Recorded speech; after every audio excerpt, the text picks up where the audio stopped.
l'objectif de la recherche, c'est par la compréhension de ce mécanisme d'identifier ce qui ne va pas bien avec les patients qui développent le diabète et surtout ceux qui sont soumis à une sorte de désynchronisation parce qu'ils font par exemple un travail posté.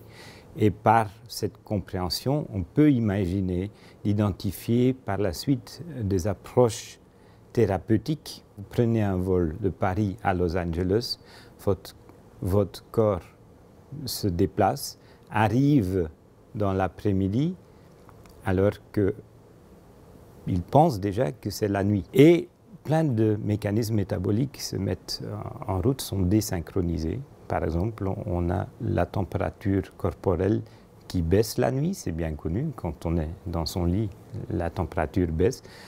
Quand on sort d'un avion, est au milieu du soleil, on a des frissons, simplement parce que le corps pense encore qu'il est à Paris, alors que l'avion vous a fait en 12 heures, vous déplacez décalé de 9 heures. Si on commence à désynchroniser de façon chronique, et c'est exactement la problématique du travail posté, c'est qu'on fait des shifts pendant quelques jours ou semaines en désynchronisé, ensuite on resynchronise, ensuite on fait des nouveaux shifts, et c'est cet aspect chronique qui probablement pose le problème pour la santé.